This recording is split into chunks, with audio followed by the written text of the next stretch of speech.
Well, hello everybody and welcome back to the channel. This is Biking Buddies, the motor vlog, and today's mission, we are out on camera retrieval.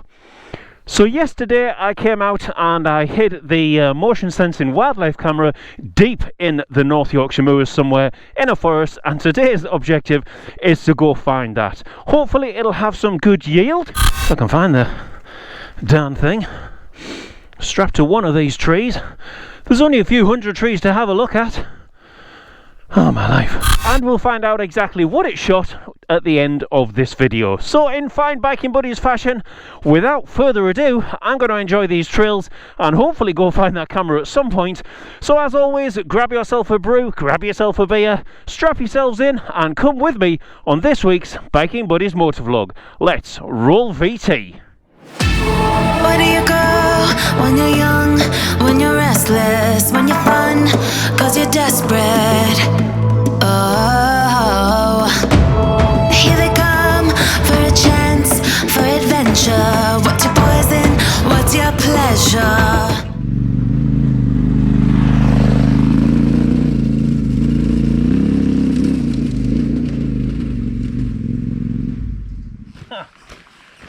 Yo hola! Hopefully that worked. Okay, so that's the titles out the way, as you have well seen. Now, as always, let me explain in a bit more detail what I'm up to today.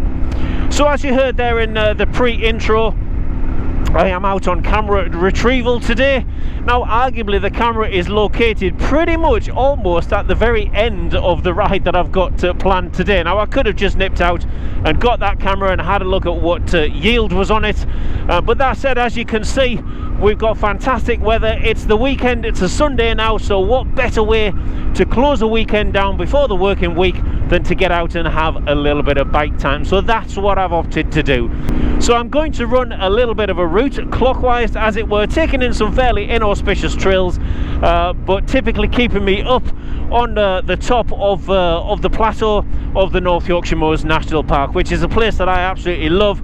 The trails aren't demanding, not by any stretch, but the scenery, as you can see on a hazy early spring morning as we got, absolutely fantastic stuff. So yeah, it's a beautiful day. I've opted for winter gloves today and I'll be interested to see how I get on. So yeah, they are toasty warm so far and they don't feel like I've lost too much dexterity either. So yeah, as I say, we'll just see how we get on with those. So we work our way through a few sleepy little villages, across the moor tops, back around, and hopefully we'll be able to get this camera, and fingers crossed it's captured all manner of things. Let's keep our fingers crossed on that front.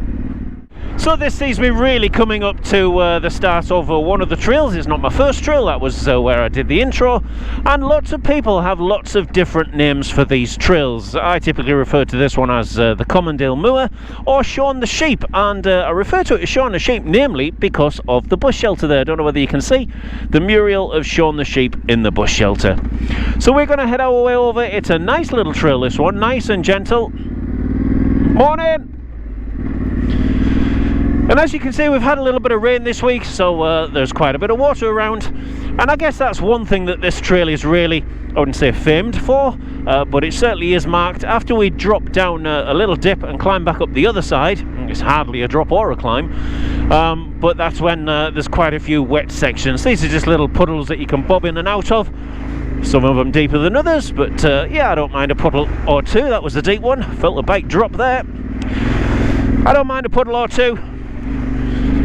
And I do thoroughly enjoy this lane just as a little bit of a link road from one side of the moor to the other. What a fantastic day to be out on the bike. Not that you really need a reason or an excuse to come out, of course you don't, but it's always nice when there's a little bit of purpose to it, and that is to retrieve the wildlife camera. Hopefully it's still there. You can see by the amount of vehicle tracks on here, myself included, that said, it is quite a popular trail. For obvious reasons, it isn't particularly chewy. Arguably you could virtually bring a standard car over here, I guess. Couple of other bikes coming down, always good to see. Morning! And a quad as well. Interesting. Don't see many quads about. Hello. Morning. And that sees us up onto the other side, where we'll no doubt click into some deeper, wetter and slightly bigger puddles. But it's all good fun, eh? So this really does highlight the importance, trails like this, of waterproof clothing, but significantly waterproof boots as well. It's an absolute must. Right, let's turn you off and let's go back and get said camera. Well, it's still there and it's strategic brick. Fantastic. Are we still recording? Yes, we are.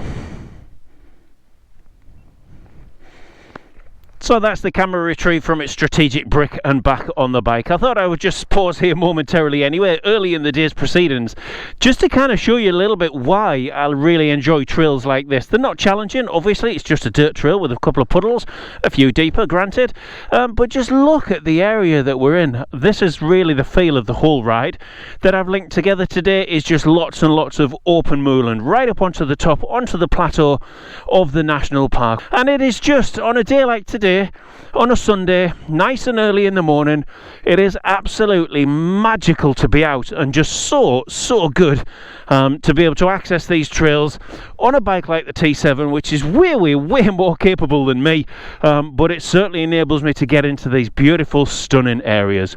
So let's get back on the bike and enjoy these beautiful, stunning areas. Now I can see ahead another one of these. You'll see what I was saying about the top section of this particular trail being a little bit more famed for its slightly longer, and there we are, slightly deeper puddles. Arguably they're not river crossings, of course, but it is one element that this trail features. And I guess the other thing that I like about trails like this is they do enable you to cover an awful lot of ground very quickly in relative terms. And what I mean by that is, if we were to take the road section around that links the A point and B point of this trail, it would be some considerable distance, but also some considerable time as well. And I guess that's one thing where these ancient tracks and trails come into play. They were originally formed, a lot of them, by the monks that would have linked the abbeys, the parishes, etc. together from one dale to the next. And obviously when you're on foot or with horseback, pony and trap, etc., you're very clearly going to pick the shortest route. That's quite lumpy and bumpy in the bottom. Now, as with any trail riding, there are always road sections to link the trails together. We're not in the outback of Australia or somewhere fantastic like that, the Namibian desert perhaps. No, we're in the North Yorkshire Moors National Park. But that said, I do personally find the road sections are very enjoyable and very nice, and that is predominantly why I include sections of them in the videos. I think if we just link all of the trails together through the videos, it can be a little bit dull. One of those very interesting places is where we are at the moment, and this is Duck Bridge, I do believe it's called. Very old bridge. Let's see if we can't have a little bit of a look-see. There is a ford here, as you can see, and thankfully the water level is low. So yeah, this is the very famous Duck Bridge, and directly behind it, up on the hill there, is Danby Castle, and we'll be going past that in a second, working our way over to the south side of the national park before we pick the trails up to head ourselves back to get the camera. I have got one section which isn't specifically tricky, but it's a section that I've not actually done, and that is the climb out of Farndale up to Rudland Rig. And it goes up a bank called Church Houses, or it enters Church Houses. It is very steep, it's a little bit loose, so I am really looking forward to that. And I think out of all of today's ride, that's probably about the only challenging section really. Nowhere near as steep or as loose as the climb out of Summer Lodge Farm that you've seen in recent videos, or even the climb up Scarhouse Reservoir after the descent from Deadman's. But yeah, it's certainly something I've never done before, and it's one thing that I've often contemplated doing. And given that the route is running clockwise today, and I'm on my own with lots of camera faffery as you've seen, then I can mess about and do that. So here we are incidentally at Danby Castle, and this is also a wedding venue. Just let me back the pace down, watch out for other traffic. Yeah, this is also a wedding venue as well, and you can see looking down the Esk Valley there what a commanding position that it would have had back in the day. But yeah, what an absolutely amazing, beautiful place. Still a working farm as well, and this is the original building that we're looking at here. Just utterly gorgeous. And this road incidentally links us to the cycle hub, which is in Fryupdale, as we know, and that's quite often a meeting place or a lunchtime stop place for the TRF. And I believe the next time that we do a social ride, a monthly social ride, which will be March now, it will be March, we'll be rendezvousing at the cycle hub for some lunch, no doubt. So I'm going to dispatch this road section through this utterly beautiful dale. I wish I could take you along for the entire ride, because even the road sections, they're just absolutely stunning. But that would mean the video is going to be incredibly long, so we'll cut this and we'll pick it up when we're down on the trails again. Okay, so here we are then, just about to get our way up Munkett Bank, which is entered by church houses down in the beautiful Farndale Valley. You can't really see at the moment because we haven't actually got the altitude, but we climb very steeply up. I'm sure the GoPro doesn't show how steep this climb is. So that's enough waffling, let's get ourselves underway and get up this fantastic hill.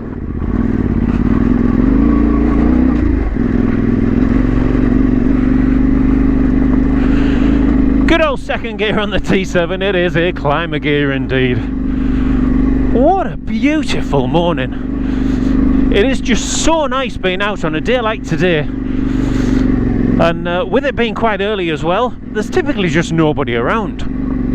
Okay, so this is the first gate of the trail, and it's probably a good point if I just jump off the bike and I can give you a little bit of a sense of how much elevation that we've just generated. Are you going to stay there?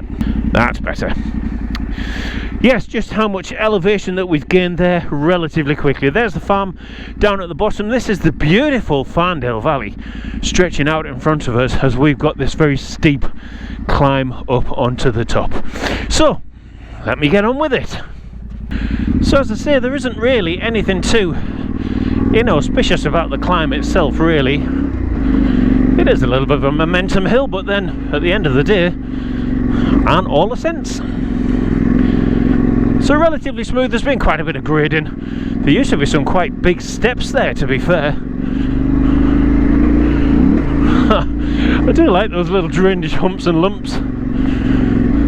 So this is one of the steeper sections here. Again, the GoPro just doesn't pick any severity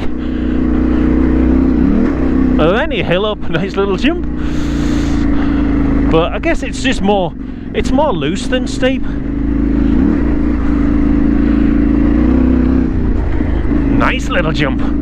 Do enjoy these a lot. And there we are, pretty much up at the top. So let's just have a quick glance around. Munkett Bank in the bag.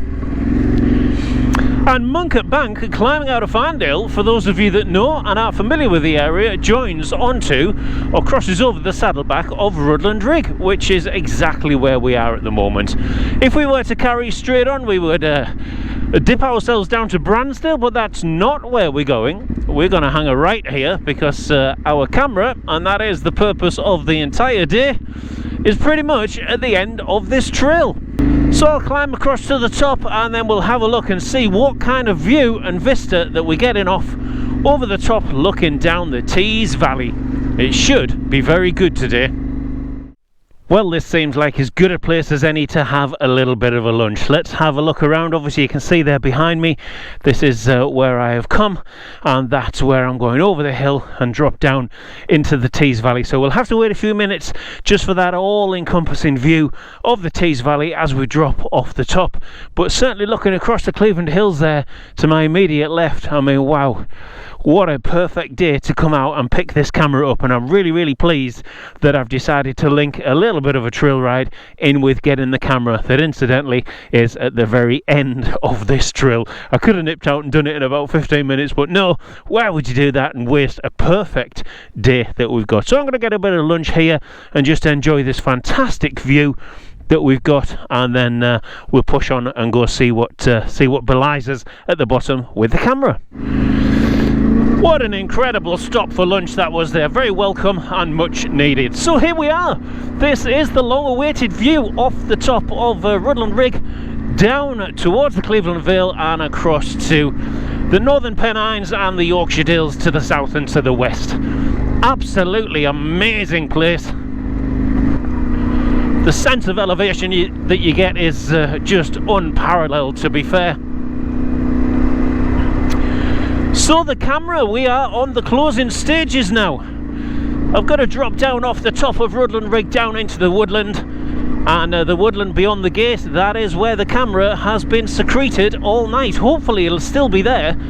I think I put it deep enough into the woods that typically it wouldn't be found. But there is always an inherent risk, you never really know. So let's get this little bit of upper section dispatched and dive into the woodland. And here we are down in the wood section, just above Bankfoot Farm, at the bottom of the rig section. So the camera is secreted deep in these woods. The reason that I put it here is I've come across this trail a few times early in the morning, and just on the outside of the bend that we're about to get parked up on, I've seen some deer jumping across there. So when I came over yesterday and had a look, I did inspect the ground, as the modern day tracker would, so to speak, and there was quite a lot of hoof marks in there, fairly relatively fresh hoof marks. So we'll get the bike pulled up in here, and somewhere in those woods hopefully our camera will be. Right, so here we are. Let's go and see if we can't find this camera. Hopefully it'll still be in there. Now, not the easiest of places to get into, but the deer trail incidentally comes out here, and that's where the deer tracks were that I saw yesterday. So I am hoping, beyond hope, that our camera, if I can find the darn thing, strapped to one of these trees. There's only a few hundred trees to have a look at. Oh my life. Ah, there we are. I can see it. The camera is still there indeed. The other side of where there's clearly been some forest activity. So yes, here it is. This is where the camera is. So we'll spin around. Are we still on? Okay, thank you, Mr. Woodland. That is the camera retrieved. All well and good. It was where I left it, thankfully. So, did the camera capture anything? Well, if you are now watching wildlife footage, either through the dusk, into the night and back into the dawn, then yes, very clearly it worked. If you're not and you're watching me going down this hill, then no, it didn't work, or either the camera worked but there was just no wildlife footage, one or the other. But either way, it's been a fantastic few hours, and what better excuse to get out on the bike than a little bit of camera retrieval. So if you have stuck with me to the end, myself and hopefully the wildlife, then thank you very much as always. If you haven't done so, then please hit the subscribe button. It does do wonders for the YouTube algorithm and also for the general health of the channel. So from me and a rather dirty T7, nearly slipped over there, at the bottom of Bankfoot Farm, I'm going to say thank you very much for your company as always, guys. Wherever you are in the world, whatever you're doing, keep it safe, keep it shiny side up, and we will catch you for the next one. Cheers folks, bye now, bye.